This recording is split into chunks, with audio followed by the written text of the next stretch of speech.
जो महंगाई बढ़ रही है उसके खिलाफ। मैं ज्यादा पॉलिटिकल मुद्दे इस यात्रा में रेज नहीं करना चाहता हूं और इस यात्रा को मैं डाइवर्ट नहीं करना चाहता हूं। जो जनता कह रही है और जो फीडबैक हमें मिल रहा है उसके बारे में हम आपसे जरूर बात कर रहे हैं। पत्रिका से गोविंद ठाकरे।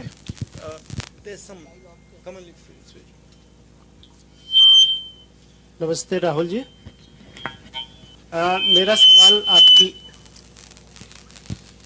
आपकी यात्रा से ही जुड़ा हुआ है। भैया फोन ऑफ कर दीजिए प्लीज, आपका भी वही कर रहा है।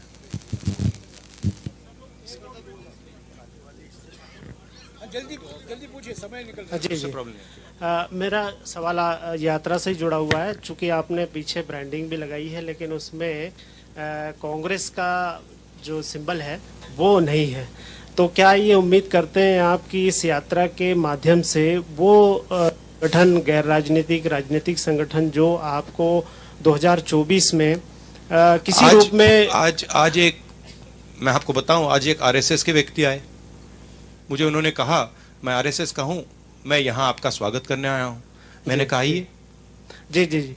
तो मेरा सवाल ये था कि इस यात्रा से आगे आपका जो लक्ष्य, जिस तरह से रिस्पांस मिल रहा है, तो एक मजबूत प्रतिपक्ष की तरफ आप बढ़ेंगे आगे, ऐसा आप उम्मीद करके चलते हैं या भविष्य में? मैं मेरे साइड से ये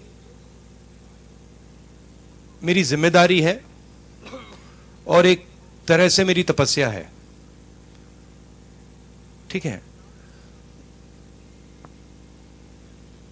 जो तपस्या करता है वो इसलिए तपस्या नहीं, किसी कारण तपस्या नहीं करता है कि मैं वो चाहता हूं या वो चाहता हूं या वो चाहता हूं। मुझे कोई इंटरेस्ट नहीं है। मुझे लगा कि इस देश में जो नफरत और हिंसा फैलाई जा रही है वो इस देश के लिए खतरनाक है, इस देश को नुकसान पहुंचाएगी। और मैंने सोचा कि मेरी जिम्मेदारी क्या है, और मेरे दिमाग में आया कि मेरी जिम्मेदारी है कि मैं इस नफरत के खिलाफ, हिंसा के खिलाफ, डर के खिलाफ कुछ करूं। और ये जो आप देख रहे हैं, ये जो भारत जोड़ो यात्रा है वो ये है। और ये भावना सिर्फ मेरे में नहीं है, ये भावना बहुत सारे लोगों में है, कांग्रेसियों में है, नॉन कांग्रेसियों में है और बीजेपी के लोगों में भी है।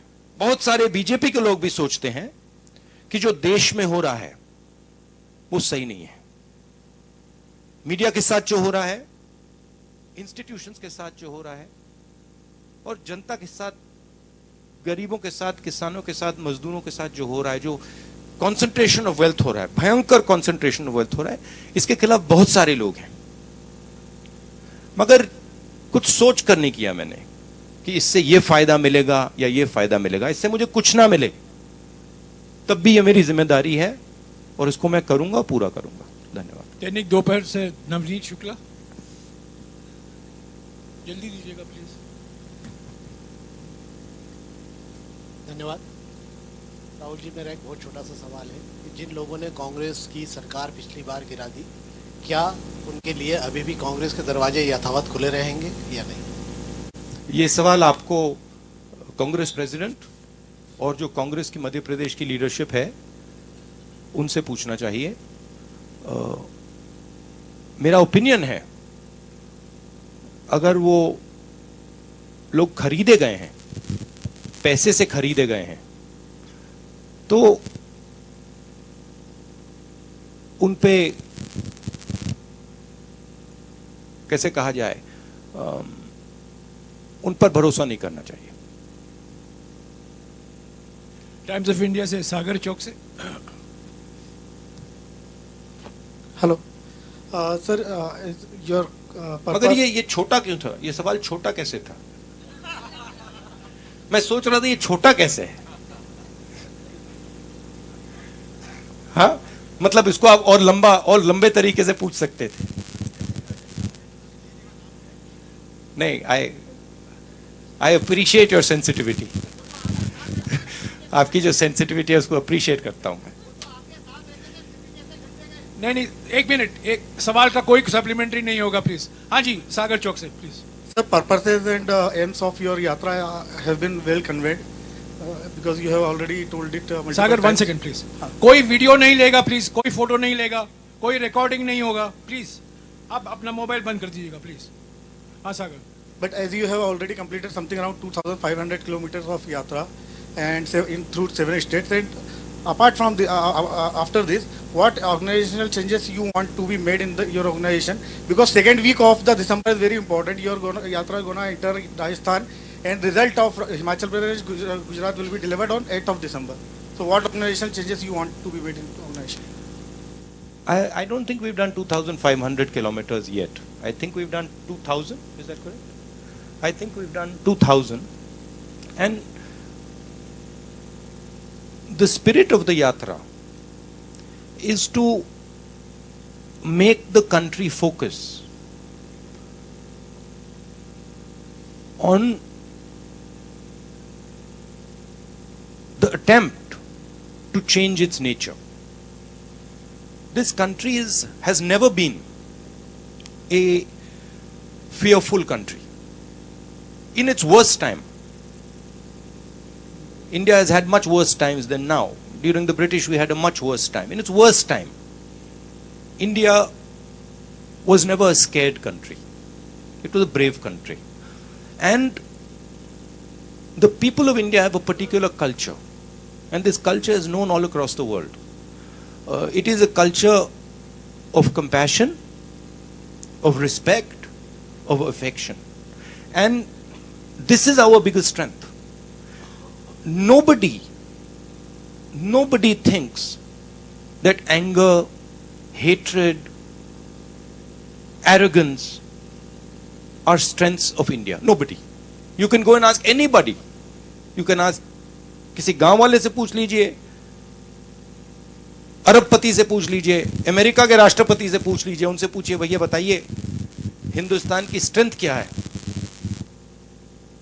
करुणा, भाईचारा, म्यूचुअल रिस्पेक्ट। तो यात्रा का यह लक्ष्य है।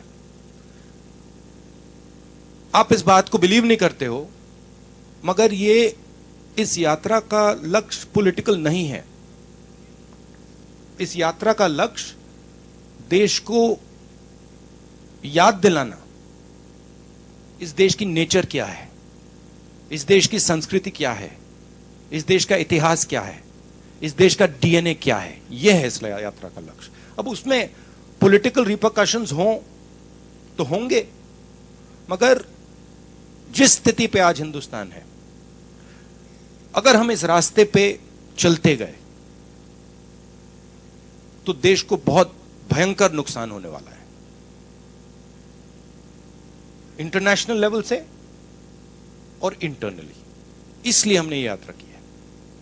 आईबीसी से वत्सल श्रीवास्तव। नहीं, please please, no, I have explained to you. नहीं, what, repeat it please. IBC से Vishal Srivastava.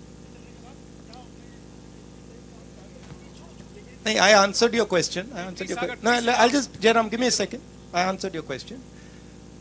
My answer to your question was, this yatra is aimed at sending a particular message across to the country. I am not thinking about anything other than completing this yatra and listening to the people of India while I'm walking this yatra. That's all I'm doing. Nothing else. I'm not thinking about Congress. I'm not thinking about organization. I'm not thinking about election. I'm not thinking about anything. This is, in my mind, this is tapasya. I'm not going to think about anything.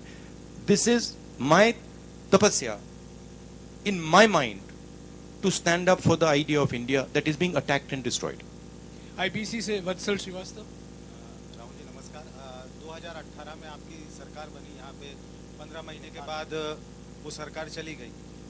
परिस्थितियां बदली sir इस state की political पूरी तरीके से, और जब आप हिंदी हार्टलैंड में आ रहे थे तो क्या आपको उम्मीद थी कि इतना समर्थन या इतना उत्साह जो लोगों में मिला है आपको, वैसा मिल पाएगा यहाँ? मैं केरला से निकला तो मेरी माइंड में था कि भाई केरला को अब कोई नहीं हरा सकता। मतलब ये जो रिस्पांस मिला है केरला के बाद तो मिल ही नहीं सकता। महाराष्ट्र ने उनको गिरा दिया। और मैं सच बोलूं तो मुझे लग रहा है जो कल इंदौर में हुआ वो मैंने महाराष्ट्र में नहीं देखा। तो मुझे लग रहा है कि जो पब्लिक रिस्पांस मध्य प्रदेश में है वो बाकी स्टेटों से आगे है।